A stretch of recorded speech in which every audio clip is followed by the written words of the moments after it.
मित्रों, मैं हूं अखिलेश सिंह और आप देख रहे हैं खबरों के पीछे का सच। उत्तर प्रदेश में कानून व्यवस्था की बड़ी चर्चा होती है। पूरे देश में ये चर्चा है कि योगी जी ने उत्तर प्रदेश, जो एक जमाने में कानून व्यवस्था की दृष्टि से बहुत खराब राज्य था, उसको बहुत अच्छा कर दिया है। यहाँ संगठित अपराध खत्म हो गए हैं, गुंडे बदमाश उत्तर प्रदेश छोड़ के भाग गए हैं और कानून का राज है। लेकिन अभी कुछ दिन पहले देवरिया में एक घटना हुई जिसमें एक जाति के मुखिया की हत्या के बाद दूसरे जाति के लोगों के 5 लोग मार दिए गए, जिसमें दुखद यह था कि छोटे छोटे बच्चे भी शामिल हैं। अब इस पे राजनीति हो रही उत्तर प्रदेश में। जो जिस जाति के नेता हैं वो उस जाति के लोगों को इकट्ठा करने की कोशिश कर रहे हैं या उसके नेता बनने की कोशिश कर रहे हैं और विपक्ष के लोग आवाज उठा रहे हैं। लेकिन मुझे लगता है कि योगी जी ने जिस गति से, सरकार का काम क्या है, इतनी बड़ी आबादी में, 25 करोड़ से ज्यादा की आबादी में उत्तर प्रदेश में व्यक्तिगत झगड़ों में, व्यक्तिगत अहम में विवाद हो सकते हैं और इसको हर जगह पुलिस नहीं रह सकती। ये सरकार जो कहती है इसमें सच्चाई भी है, लेकिन देखना यह रहता है कि सरकार ने किया क्या, सरकार ने कितनी तेजी के साथ एक्शन लिया। योगी जी की सरकार ने एक अभूतपूर्व काम किया। 15 लोगों को सस्पेंड किया, एसडीएम सहित, तहसीलदार सहित, दरोगा सहित 15 लोगों को सस्पेंड किया। योगी जी ने एक अभियान के आदेश दिए कि उत्तर प्रदेश में जमीन के विवाद अभियान चला के खत्म किए जाएं। चीफ सेक्रेटरी को लगाया, राजस्व के लोगों को लगाया है कि जमीन के मामले निपटाए जाएं, वरना जिम्मेदारी तय होगी। मित्रों, ये इस देश की, खासकर न्याय व्यवस्था की, हमारी बहुत कमी है। 73 लाख सिविल मुकदमे हैं इस समय, जिसमें 66 लाख जमीन के मामले हैं। हमारे यहाँ क्या माना जाता है कि सिविल में मुकदमा दायर कर दिए, एक पीढ़ी से दूसरी पीढ़ी चली जाएगी। लखनऊ का एक एरिया है कपूरथला। कपूरथला यहाँ का बहुत पास एरिया है। कपूरथला इतने पास एरिया में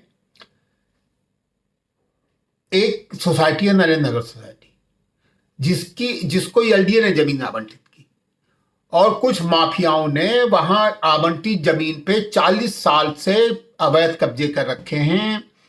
मुझे कहना नहीं चाहिए, पुलिस प्रशासन के एक वरिष्ठ अधिकारी ने अपने घर के सामने उन जगहों पे कब्जा कर रखा है। वहां के आवंटी एक से दूसरी पीढ़ी आ गई और एलडीए उस पर कब्जा नहीं दिला पा रही है। योगी जी के राज में हो रहा है और वो जो वरिष्ठ प्रशासनिक अधिकारी है, उनके जो पुत्र हैं वो कांग्रेस की राजनीति कर रहे हैं। कुछ वकीलों को लगा के उन्होंने इधर कई वर्ष पूरे विवाद भी किया। वहाँ के जो गरीब, मतलब जो सही आवंटित थे, उनसे मारपीट भी की, अखबारों में खबर छपी। लेकिन चूंकि पुलिस प्रशासन के वरिष्ठ अधिकारी रहे हैं, उत्तर प्रदेश के वरिष्ठतम अधिकारी रहे हैं, उनके परिवार के लोग, तो कोई हाथ नहीं डाल रहे।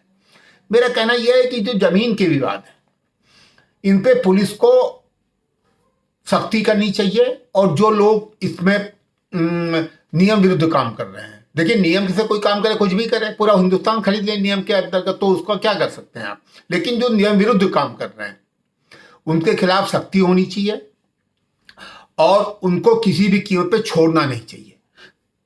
कानून की कमियां निकाल के, हमारे तंत्र की कमियां निकाल के, जो इस तरह के लोग हैं, दबंग लोग हैं, प्रशासनिक दृष्टि से, परिवार की दृष्टि से जो मजबूत लोग हैं, जो अराजकता फैलाते हैं, इनके खिलाफ सख्त कार्रवाई होनी चाहिए। और मुझे लगता है कि उत्तर प्रदेश में बहुत वर्षों बाद एक ऐसा सन्यासी सत्ता में है जिसके ऊपर किसी तंत्र का कोई प्रभाव नहीं, जो न्याय के लिए, जो समाज के लिए, जो कानून व्यवस्था के लिए, जो राष्ट्रवाद के लिए काम कर रहा है। और बहुत वर्षों बाद उत्तर प्रदेश में, अभी देखिए, उत्तर प्रदेश में विवाद, भूमि विवाद का सबसे बड़ा कारण रहता है पारिवारिक विवाद, भाई बहन, ये वो। सरकार ने निर्णय लिया कि अगर परिवार का मामला है तो आप 5,000 रुपए में रजिस्ट्री करा सकते हैं। पूरे प्रदेश में परिवार के विवाद खत्म हो रहे हैं। इसी तरह सरकार को चाहिए कि जमीन के जो विवाद है, जिला प्रशासन को लगा के, पुलिस प्रशासन को लगा के सर्वे कराइए, जो पार्टियां हैं उनको बुलाइए और जो गलत हो उस पर प्रेशर बनाइए। पूरा जिला प्रशासन लगेगा तो गुंडई, बदमाशी, अराजकता और जो कानून का वो बना के काम कर रहे हैं उनका खेल खत्म हो जाएगा। मित्रों, हिंदुस्तान का एकमात्र राज्य उत्तर प्रदेश है जहां मुख्यमंत्री स्वयं इन बातों को मॉनिटर करते हैं। चकबंदी में गड़बड़ी के रोकने के लिए सरकार अभियान चला रही है। ग्राम सभा की जमीन पर कब्जा करने के लिए, सार्वजनिक जगहों की पे कब्जा करने के लिए, सड़क पे कब्जा करने के लिए सरकार अभियान चला रही है। लेकिन इस अभियान को और तेज करने की जरूरत है। पुलिस को चाहिए कि न्याय का साथ दें। कोई भी कितना भी मजबूत आदमी हो, अगर वो गलत कर रहा है तो उसको बुला के सख्ती करिए, उसको समझाइए, उसको डांटिए। पुलिस अगर अपना प्रभाव करे, जिला प्रशासन पर प्रभाव करे, तो मुझे नहीं लगता कि उत्तर प्रदेश में कोई इतना मजबूत है जो सरकार की बात नहीं मानेगा और देवरिया की घटनाएं दोबारा ना हो, लोगों की जान माल इन जमीन के विवादों में न जाए। इसके लिए जरूरी है कि सरकार अपने सभी तंत्रों के माध्यम से जमीन के विवाद हल कराए और न्यायपालिका के लोगों को भी चाहिए कि इसमें मदद करें। मुझे लगता है जो